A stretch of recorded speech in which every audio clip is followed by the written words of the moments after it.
We've all complained about having to go to school at some point, right? I mean, who decided that teenagers need to get to school at the ungodly hour of 7 a.m.? That right there seems like a big drawback that we didn't consider when we talked about the positive functions of schools. Last week, we discussed all the good things about schooling, how it helps people learn about the world, how it helps kids meet other kids their own age, and how there are countless other ways that it helps society function better. But there are many not so good components of our educational system, and I'm not just talking about having to get up at dawn. Social conflict theory can help us understand how the US educational system can disadvantage some people while giving advantages to others so that schools ultimately play a role in reinforcing inequalities.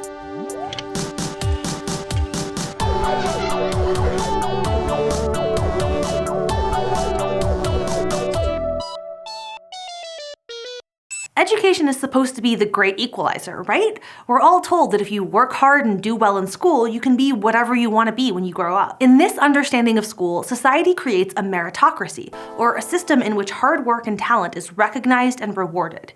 In a pure meritocracy, two kids who work equally hard and have the same raw talent should do equally well, no matter what neighborhood they grew up in, no matter their race or gender, and no matter their class standing. On the surface, it might seem like the US has a meritocratic school system, but educational measures of merit, like grades or SAT scores, don't always measure everyone's talents consistently. Grades don't just measure an individual student's effort or ability. They're also influenced by many factors outside of the student's control, like the quality of their school or their access to resources, like books or computers. This is where social conflict theory comes into the story. Social conflict theory helps explain how our educational system can both cause and perpetuate class differences. In the United States, there are large class gaps in educational attainment. While 83% of students from high-income families enroll in college after high school, only 63% of low-income students do. So why the disparity? One reason is that wealthier kids tend to live in higher-income neighborhoods, which in turn fund better quality schools.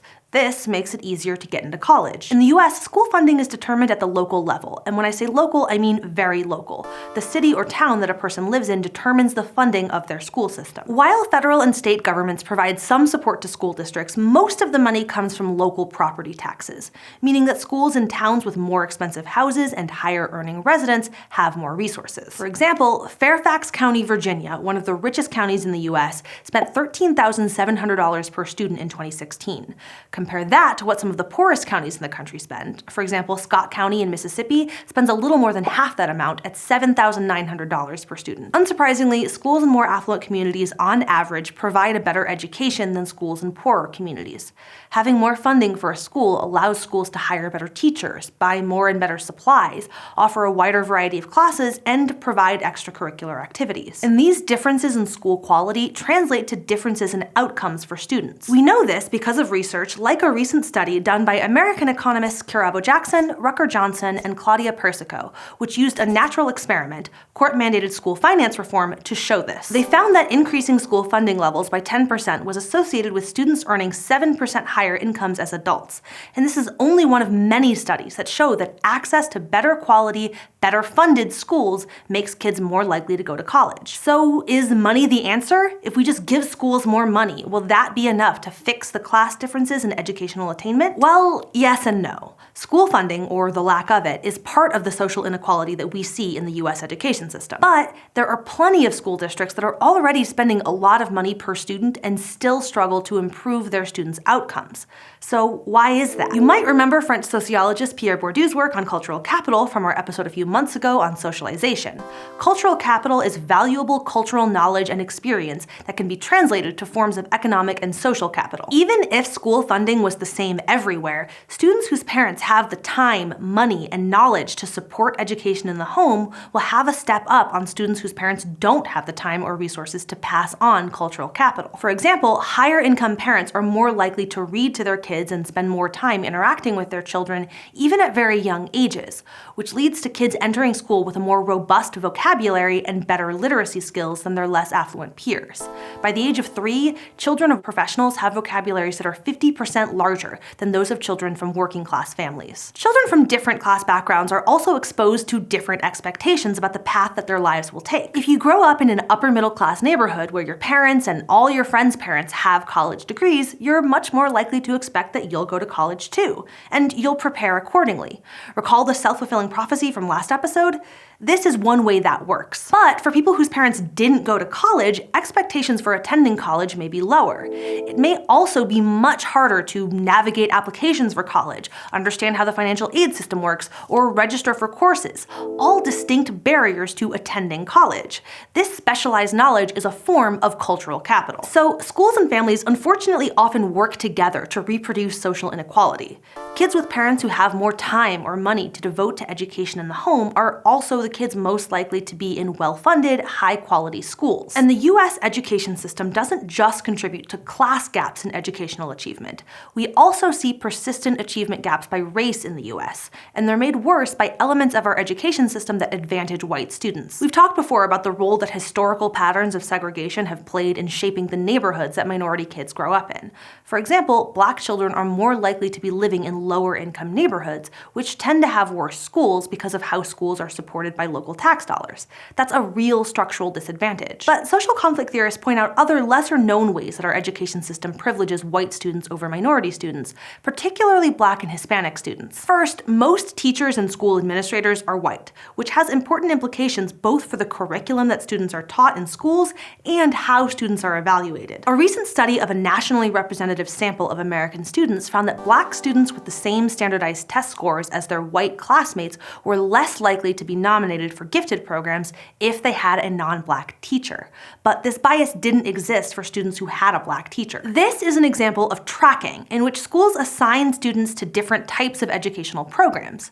While tracking is supposed to help teachers meet different students' needs, it often ends up enhancing existing inequalities.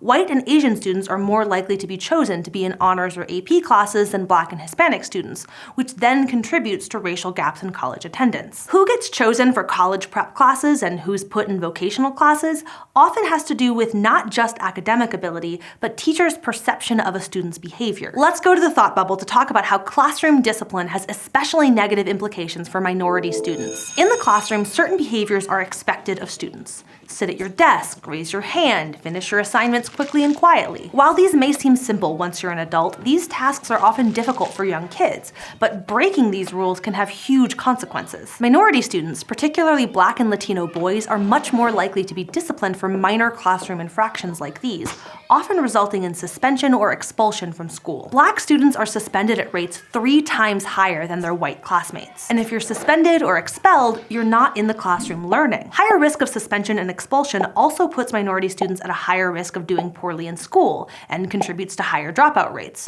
This ultimately affects their job prospects and therefore their class standing. But being in school also keeps kids off the street.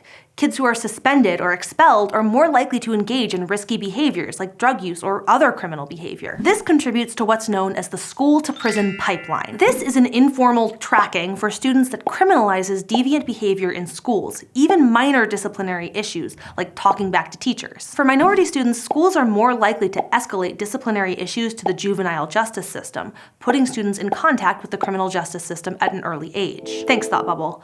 Another way that minority students end up being sorted into lower academic tracks are through standardized test scores. Standardized tests are a topic of great contention due to concerns about teachers teaching to the test and not teaching a full, broad curriculum. And most standardized tests are made and tested on the dominant group in society, the white middle class. Critics of standardized testing often cite cultural bias as part of the reason that we see gaps in test scores across race and class lines. The federal school funding requirements put in place by the No Child Left Behind Act in 2001 also can create some perverse incentives for how schools classify their students. To keep getting federal funding, schools have to have a certain percentage of their students pass the national assessments.